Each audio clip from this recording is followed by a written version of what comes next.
कहानी ब्रेन नाम की एक लड़की की है जो अपने घर में बिल्कुल अकेली रहती थी। इसका घर टाउन से बाहर होता है। ब्रेन की मॉम की मौत के बाद इसका इस दुनिया में कोई भी नहीं था, तो इसलिए ये अकेले ही रहा करती थी। उसकी मॉम का एक सपना था टाउन का मॉडल बनाने का, जो कि ब्रेन अब उसे पूरा करना चाहती थी। उसने अपने टाउन का पूरा मॉडल तैयार किया था, जैसे ये वक्त के साथ साथ ठीक भी करती रहती और कुछ तब्दीलियाँ भी। ब्रेन अपना गुजारा करने के लिए कपड़े सिया करती थी। एक दिन जब कपड़े सीने के बाद उन्हें देने जा रही थी तो उसे अपने घर के बाहर अजीब सा दायरा बना हुआ दिखाई देता है, जिसे वो पानी से मिटाने की कोशिश भी करती है मगर नहीं कर पाती। अब खैर वो गाड़ी चलाकर टाउन की तरफ निकल जाती है। रास्ते में उसे एक लड़का मिलता है जिसे वो पसंद किया करती थी, मगर जब वो गाड़ी रोककर उसकी तरफ देखती है वो लड़का वहाँ से चला गया था। यहाँ पर हमें पता चलता है कि टाउन के लोग ब्रेन को बिल्कुल भी पसंद नहीं करते थे, इसलिए उसका घर टाउन से बाहर था। आखिर ऐसी क्या वजह थी जिसका पता हमें आगे जाकर चलेगा। ब्रेन भी यहाँ पर आना तो नहीं चाहती थी, मगर टाउन में आना उसकी मजबूरी थी, क्योंकि यहाँ के कब्रिस्तान में उसकी मॉम दफन थी। इसलिए हर बार वो अपनी मॉम की कब्र पर लाजमी जाती। तभी जब ये उधर जाती है तो उधर भी बहुत से लोग थे। ब्रेन जब उन्हें हाय बोलती है तो कोई भी बेचारी का जवाब नहीं देता, सभी उसे इग्नोर कर रहे थे, मतलब कोई भी उस पर तवज्जो नहीं देता। अब रास्ते में जाते हुए इसे अपनी बचपन की दोस्त मॉड के मॉम डैड दिखाई देते हैं, जिन्हें देखकर ये छुप जाती है। यहाँ पर ये बात तो साफ थी कि इसका टाउन में आना बिल्कुल मना था। ब्रेन खुद अकेली नहीं रहना चाहती थी, बल्कि ये उसकी मजबूरी थी। अब वो घर आकर अपनी बचपन की दोस्त मॉड को खत लिखती है। तभी उसके घर पोस्टमैन डाकिया आता है, जो एक बॉक्स देने आया था जिसमें एक छोटा सा स्कूल था जो इसने अपने टाउन के मॉडल के लिए मंगवाया था। वो स्कूल को अपने मॉडल में रखकर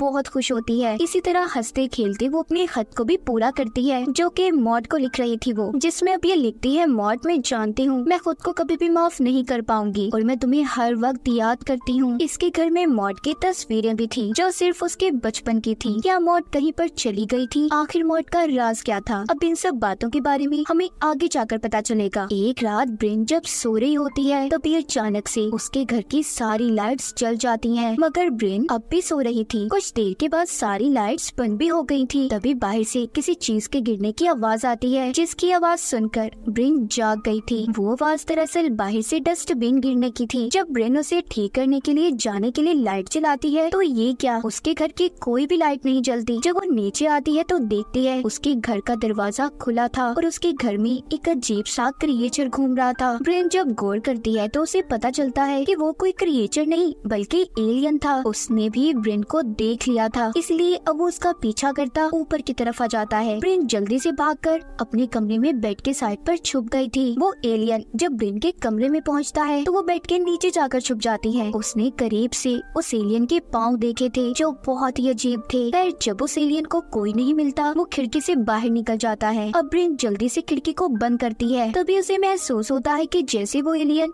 उसकी छत पर चल रहा हो, इसलिए वो अब जल्दी से नीचे जाकर अपने दरवाजे को भी बंद कर लेती है। तभी उसके घर की सारी लाइट्स जलने बुझने लगती हैं। जितनी भी इलेक्ट्रॉनिक डिवाइसेस थी वो भी खुद ब खुद चल रही थी। ये सब देखकर ब्रेन पुलिस को कॉल करती है, मगर उसका फोन भी काम नहीं कर रहा था। फोन की भी वही हालत थी जो उसके फ्रिज की थी। दरअसल सब चीजों को वो एलियन ही कंट्रोल कर रहा था। ब्रेन डरकर कोने में जाकर बैठ जाती है। तभी उसके करीब वो एलियन आता है। यहाँ पर ब्रेन ने एलियन के चेहरे को गौर से देखा था, जिसे देखकर वो डर जाती है और उस एलियन को धक्का देकर अपने कमरे की तरफ भागती है। तभी एकदम से घर के दरवाजे में धमाका होता है जो ब्रेन को आकर लगा था। ये सब कुछ भी एलियन नहीं किया था, वो बिना हाथ लगाए उसके घर की हर चीज को कंट्रोल कर रहा था। अब जब ब्रेन टाउन के मॉडल की तरफ जा रही थी तो एलियन उस टेबल को भी गिरा देता है। तभी ब्रेन के हाथ में टेबल की टूटी हुई लकड़ी आती है। यहाँ पर एलियन जब ब्रेन को पकड़ने की कोशिश कर रहा था तो ब्रेन उस लकड़ी के टुकड़े को एलियन के सर में मार देती है, जिससे उस एलियन की वहीं पर मौत हो गई थी। ये देखकर ब्रेन बहुत ज्यादा डर जाती है और सारी रात उस एलियन की लाश के आगे बैठकर गुजार देती है। जब सुबह होती है तो ब्रेन एलियन की लाश पर चादर ढकती है और पुलिस को भी कॉल करती है, मगर उसका फोन डेड था। फोन के साथ साथ घर की सारी इलेक्ट्रॉनिक डिवाइसेस भी खराब हो चुकी थी। इसका मतलब ये सब उस एलियन के मरने की वजह से हुआ था, क्योंकि सब कुछ वो कंट्रोल कर रहा था। ये देखकर ब्रेन अब यहाँ से जाने लगती है, मगर उसकी गाड़ी भी डेड थी। अब वो सोचती है कि उसे क्या करना चाहिए। तभी उसकी नजर अपने सर पर जाती है जहाँ से खून बह रहा था। अब वो जल्दी से नहाने जाती है और तैयार होकर अपने अंदर आने वाले रास्ते के आगे एक सोफा लगाकर बंद कर देती है। दरअसल कल रात एलियन से लड़ाई के दौरान इसका दरवाजा एलियन ने ब्लास्ट कर दिया था। उसने सोफा तो लगा दिया मगर इसका कोई फायदा नहीं था। खैर फिर भी अब वो साइकिल लेकर टाउन की तरफ जाती है, जहाँ पर वो पोस्टमैन की वैन को देखती है। उसका भी बुरा हाल था, यहाँ तक कि जिस लड़की को ब्रिन पसंद करती थी उसका घर भी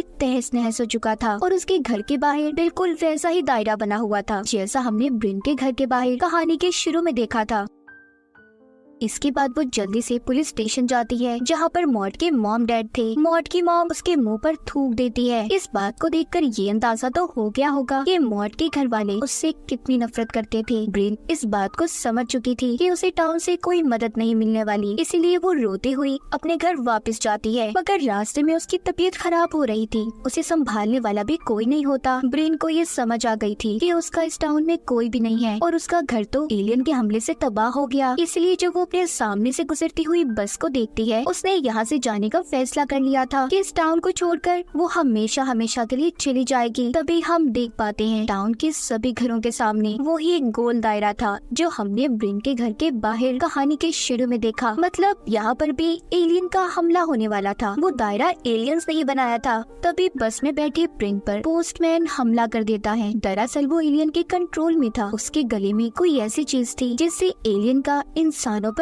कब्जा हो चुका था। एलियन नहीं चाहते थे कि कोई भी इंसान इस टाउन को छोड़कर चला जाए, इसलिए पोस्टमैन भी ब्रिन को रोक रहा था। उस बस में और भी बहुत से लोग थे जो एलियंस के कब्जे में थे। अब उनसे बचते हुए ब्रिन भागकर एक चर्च में आ जाती है, मगर वहाँ का दरवाजा बंद था। पास ही में वो एक कब्रिस्तान देखती है। अब वो उसके अंदर एक कब्र के पास जाती है जो कि मॉड की थी, यानी कि इसके बचपन की दोस्त मर चुकी थी, जो कि ब्रिन की गलती की वजह से मरी थी और इसीलिए टाउन के सभी लोग इससे नफरत करते थे, खास तौर पर मॉड के मॉम डैड। कहानी में एक पहलू तो क्लियर हो गया, मॉड मरी हुई थी जिसकी वजह ब्रिन खुद थी, इसीलिए वो अपने दोस्त को खत लिखती रहती कि वो उसे माफ कर दे, वो बहुत शर्मिंदा है। तभी ब्रिन की नजर जब आसमान पर जाती है तो देखती है हर तरफ काले बादल छा गए हैं। आसमान पर बहुत सारी एलियन स्पेसशिप थे। वो डर कर जब वहाँ से भागती है तो आगे वो उसी लड़के के घर पहुँचती है जिसको वो पसंद करती थी। वहाँ पर और भी बहुत से लोग थे जो सभी आसमान की तरफ हाथ ऊपर करके खड़े हुए थे। उन सब के गले के अंदर भी वही चीज थी जो हमने पोस्टमैन के गले के अंदर देखी। इसका मतलब इन पर भी एलियंस का कब्जा था। आगे जब ब्रिन अपने घर पहुंचती है तो देखती है उस एलियन की लाश अब भी वहीं पर पड़ी थी जिसको इसने मारा था। उसके मुंह से अजीब सा लिक्विड निकल रहा था। जब वो आसमान पर दोबारा देखती है काले बादल चारों तरफ थे। ब्रिन समझ चुकी थी कि एलियंस का हमला दोबारा होने वाला है, इसलिए वो डरने के बजाय एलियंस का मुकाबला करने की तैयारी में लग जाती है। घर के अंदर जाकर वो एक लाइटर उठाती है और साथ ही एक कटर पानी को उबलने उसने चूल्हे पर रख दिया था। फिर खिड़कियां दरवाजे सभी बंद कर देती है। उसके घर के बाहर वाला दरवाजा जो टूटा हुआ था वहाँ पर वो एक चादर कीलों से लगा देती है। थोड़ी देर बाद कीलें जो इसने ठोकी थी खुद ही बाहर निकलकर गिर जाती हैं, क्योंकि यहाँ पर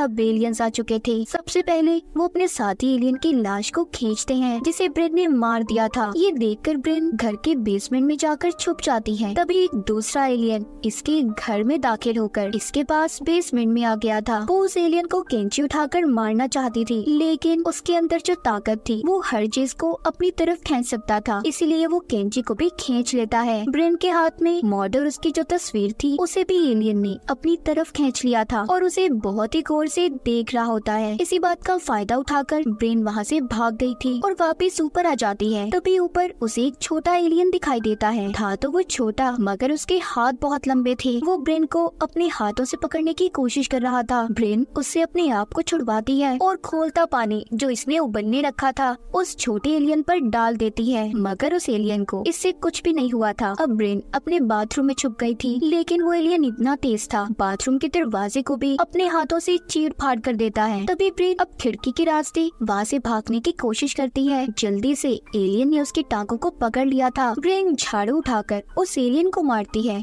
लड़ाई के दौरान झाड़ू का डंडा भी टूट जाता है। अब उसी टूटे हुए डंडे को ब्रिन उस एलियन के कंधे में मारती है। उसे अलमारी से लटका दिया था, फिर उसके सर में अलमारी का दरवाजा देकर मारती है। इतनी कोशिश के बाद आखिरकार उसने उस एलियन को मार दिया था। ब्रिन जब बाहर आती है तो एक और एलियन उसका इंतजार कर रहा था, जिसके हाथों के साथ साथ टांगे भी बहुत लंबी थी। यहाँ पर ब्रिन कुछ समझ नहीं पाती। तभी पीछे से पोस्टमैन आकर उसे अपने साथ ले जाता है, जो कि अब भी एलियन एलियंस के कंट्रोल में था। बाहर जो एलियन था वो इशारे से अपने साथियों को यहाँ पर बुलाता है। एलियंस का स्पेसशिप वहाँ पर आ चुका था, जो कि अब ब्रिन को अपने साथ ले जाना चाहते थे क्योंकि वो उनके साथियों को मार रही थी। तभी जब स्पेसशिप से सफेद रोशनी नीचे की तरफ आती है तो उस रोशनी की तरफ ब्रिन पोस्टमैन को धक्का दे देती है, लेकिन कुछ देर के बाद वो वापस जमीन पर आकर गिर जाता है। यहाँ पर मतलब साफ था, वो एलियन सिर्फ ब्रिन को ही यहाँ पर लेने आए थे। लंबी टांगों वाला एलियन भी ब्रिन के पीछे था, वो उसके घर के ऊपर चढ़ जाता है।